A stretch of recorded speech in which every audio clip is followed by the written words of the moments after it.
When we endeavor to glorify God, when we hear things like, whether we eat or drink or whatever we do, we should glorify God, we're all in hearty agreement to that. That's not the problem. Theologically, we understand it. Not only do we understand it, we agree with it. But my problem is the strength to actually live it out, to actually live that way.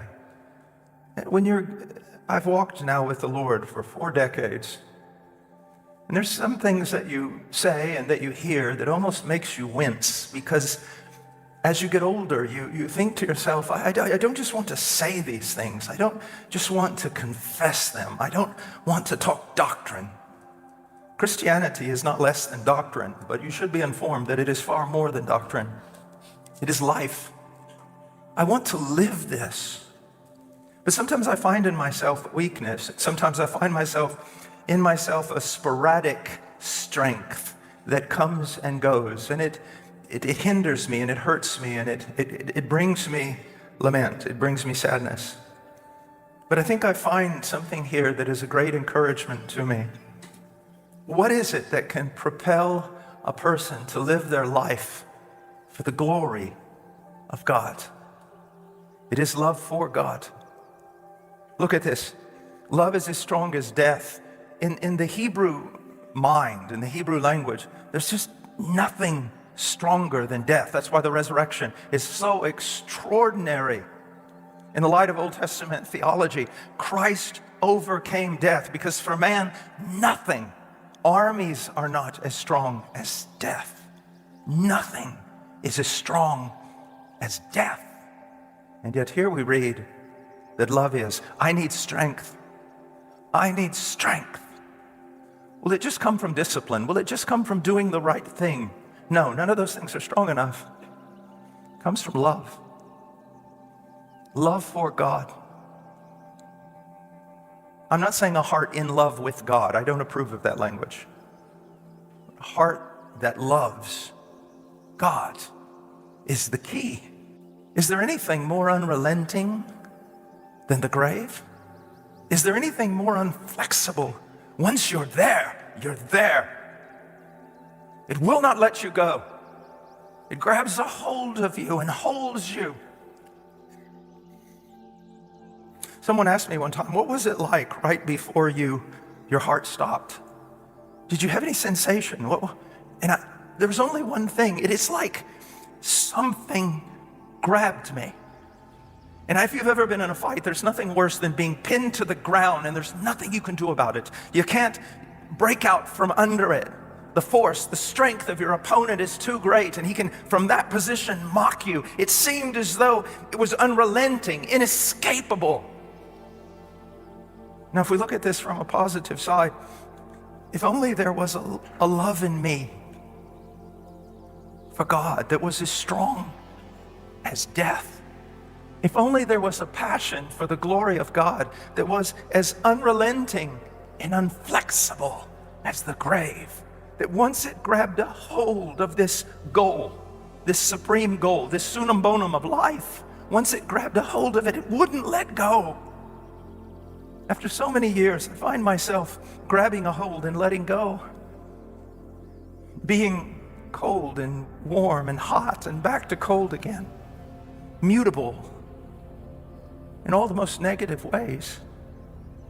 But if there could be something inside me that would be strong and unrelenting, and isn't that the burden? Isn't that the pain of all of us?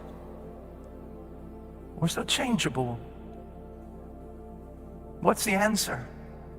Love. And I want to say it this way, and I want you to be keen to remember my language. Our love for God. We love because He first loved us. So what do we see here? Our love is not self-generated, is what we see. So stop it. Stop trying to wind yourself up. It's not the way it works. We love Him because He first loved us. That means any growth in love any improvement in my love for God, to accelerate me to live for the glory of God, any augmentation of my love for God is utterly dependent on my understanding of God's love for me. I know that, it's mainly my hard or radical sermons that become well known, but that's not really who I am, nor is it what I want for God's people.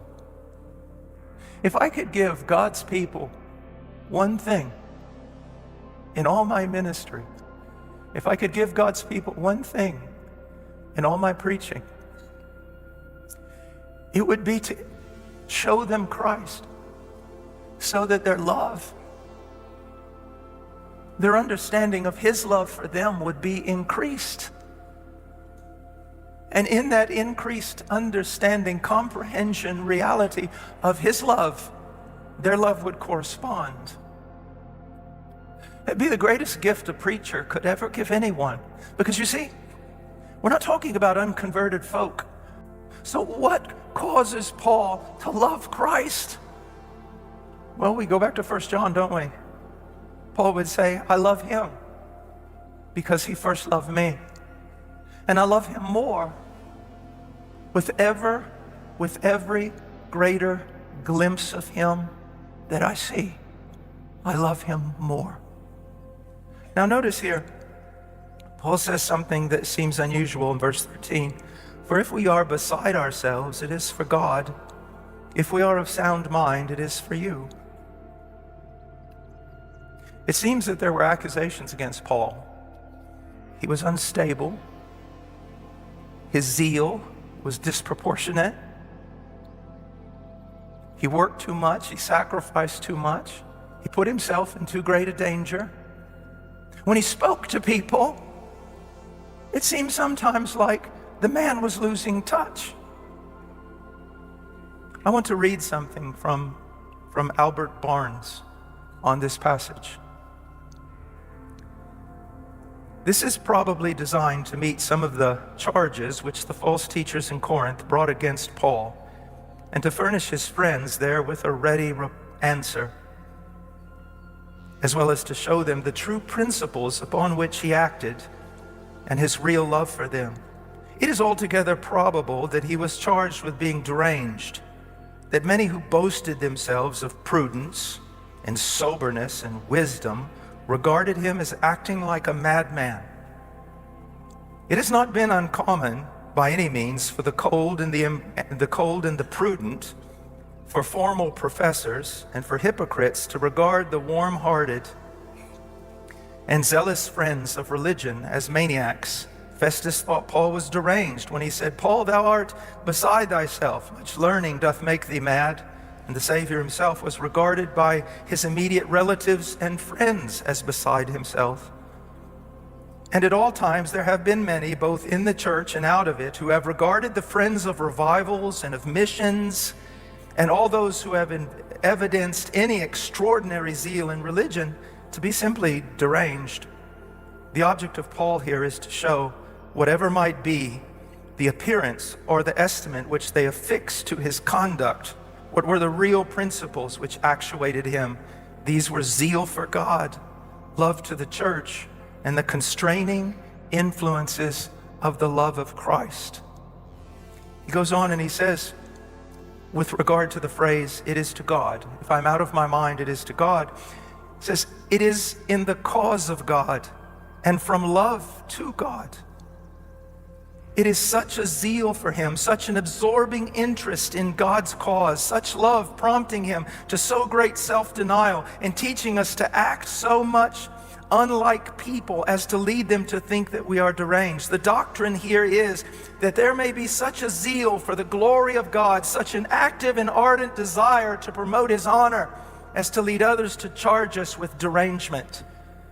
It does not prove, however, that a man is deranged on the subject of religion because he is unlike others or because he pursues a course of life that differs materially from that of other professors of religion and from the man of the world.